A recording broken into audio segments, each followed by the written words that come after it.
இன்னைக்கு மாற்றுக் கட்சியிலிருந்து இங்க எல்லாருமே வந்து சேர்ந்திருக்கிறீங்க அப்படின்னு சொன்னா மாண்புமிகு முதலமைச்சர் மீது நம்பிக்கை வைத்து நீங்கள் எல்லோரும் இங்கே வந்திருக்கிறீங்க.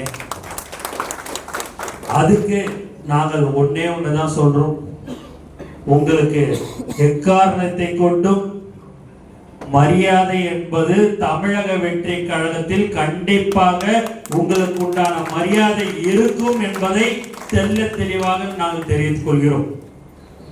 எங்களுக்கு எல்லாம் ஒரு அடையாளம், அமைச்சர்ன்றது ஒண்ணு கொடுத்திருக்கிறாரு முதலமைச்சர்.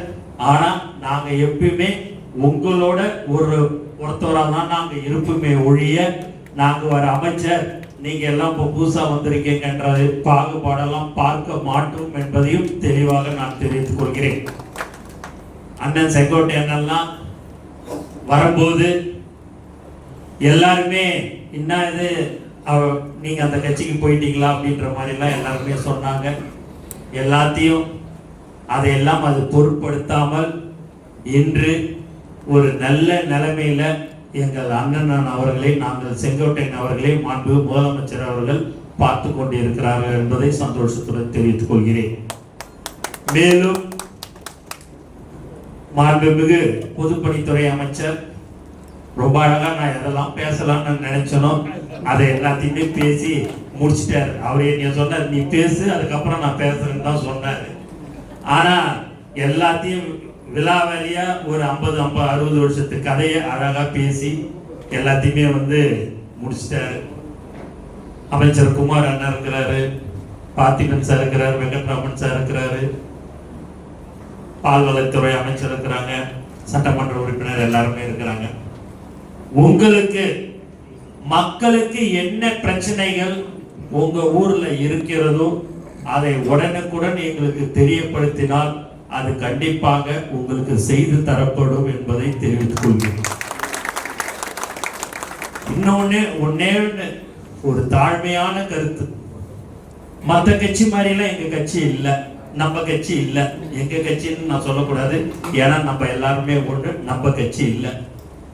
சூப்பர் ஸ்டாராக வருவார், முதலமைச்சராக வருவார் என்று எந்த ஒரு எதிர்பார்ப்பும் இல்லாமல் அன்னைக்கு சைக்கிள்ல போய் போஸ்டர் ஒட்டி கொடி கட்டி தான் இன்னைக்கு அமைச்சராகவும் சட்டமன்ற உறுப்பினராகவும் இங்கே இருக்கிறார்கள் என்பதை தெரிவித்துக் கொள்கிறேன். மற்றவர்கள் இன்னும் உழைத்துக் கொண்டுதான் இருக்கிறார்கள். எல்லோருக்கும் ஒரு அச்சம் இருக்கிறது, எங்கள் கட்சி நம்மளுடைய கட்சியிலே இருக்குது, புதுசா முன்னாள் அமைச்சர் வருகிறார், முன்னாள் சட்டமன்ற உறுப்பினர் வருகிறார், முன்னாள் பாராளுமன்ற உறுப்பினர் வருகிறார், ஒன்றிய செயலாளர் வருகிறார், நகர செயலாளர் வருகிறார் என்று நம்மளுடைய கட்சியிலே அந்த சில பேருக்கு ஒரு அச்சம் இருக்கலாம். எக்காரணத்தை கொண்டும் யாரையும் கை விட மாட்டார் என்பதுதான் மாண்புமிகு முதலமைச்சருடைய மனசு. அதனால நாங்க யாரையும் ஒருத்தவங்களை கூட இலக்காரமாவோ அவங்க தானே அப்படின்றது ஒரு இதுவா நாங்க நினைக்க மாட்டோம். நான் எல்லாம் உங்களை ஒன்னே ஒன்று கேட்டுக்கிறது, கடந்த 30-32 வருஷமாக நம்மளுடைய கட்சி நிர்வாகிகள் எந்த ஒரு எதிர்பார்ப்பும் இல்லாமல் உழைத்துக் கொண்டிருந்தார்கள், இப்போதும் உழைத்துக் கொண்டிருக்கிறார்கள். அவர்களுடன் நீங்க இணைந்து செயல்பட வேண்டும் என்று நான் உங்களை அன்புடன் கேட்டுக்கொள்கிறேன்.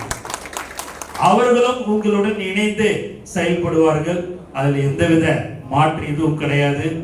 ஏன்னா மற்ற கட்சி தலைவர்களை எல்லாம் கட்சி பார்ப்பார்கள், ஆனால் நம்மளுடைய தலைவர் தளபதியை மட்டும்தான் நேசிக்கக்கூடிய ஒரு தலைவராக எங்களுடைய தொண்டர்கள் பார்த்து கொண்டு இருக்கிறார்கள். ஆகவே நீங்கள் புதுசாக வரும்போது என்னடா இவங்க எல்லாம் வந்துட்டாங்களே நமக்கு ஏதாவது ஆயிடுமான்றது நம்மளுடைய கட்சிக்காரர்கள் கண்டிப்பாக நினைப்பார்கள் தான். ஆனாலும் அவர்களும் சரி, உங்களையும் நாங்கள் ஒரு காலமும் விடமாட்டோம் என்பதை தெல்ல தெளிவாக நாங்கள் தெரிவித்துக் கொள்கிறோம். உங்களுக்கு வேற எதுவும் தேவையில்லை, எங்களுக்கு வேண்டியது மரியாதை இருக்க வேண்டும் என்பதுதான் உங்களுக்கு எல்லோருக்கும். அந்த மரியாதை எக்காரணத்தை கொண்டும் கண்டிப்பாக உங்களுக்கு இருக்கும் என்பதில் நாங்கள் எல்லோரும் உத்தரவாதம் கொடுக்கிறோம். அதனால எங்களுடைய நம்மளுடைய தமிழக வெற்றி கழகத்துடைய தோழர்களோடு நீங்கள் இணைந்து செயல்பட வேண்டும் என்று நாங்கள் உங்களை அன்புடன் கேட்டுக்கொள்கிறோம். திரும்ப திரும்ப அந்த வார்த்தையை ஏன் நான் பயன்படுத்துறேன் அப்படின்னு சொன்னா, என்னடா இது இவர் வந்துட்டாரு, நம்ம பதவி இருக்குமா இருக்காதான்றது எங்க ஆளுங்களுக்கு. நீங்க நம்ம ஒரு நல்ல பதவியில இருந்தோமே, அந்த பதவியெல்லாம் விட்டுட்டு இங்க வந்தோமே, அதுக்கு சரியா இருக்குமான்னு நீங்க நினைக்கிறது, அதெல்லாம் நீங்க நினைக்கல வேணாம். உங்களுக்கு உண்டான பதவிகள் கண்டிப்பாக மாண்பு முதலமைச்சருடன் கலந்து பேசி வழங்கப்படும் என்பதை தெளிவாக தெரிவித்துக் கொள்கிறேன். அதனால நீங்களாவே எதுவும் தயவு செய்து வேற மாதிரி எதுவும் நினைக்க வேணாம். கூடிய விரைவில் பஞ்சாயத்து தேர்தல் வர இருக்கிறது. அதுல 234 தொகுதியிலும் தமிழக வெற்றி கழகம் தான் வெற்றி பெறும் என்பதில் எந்த சந்தேகமும் இல்லை.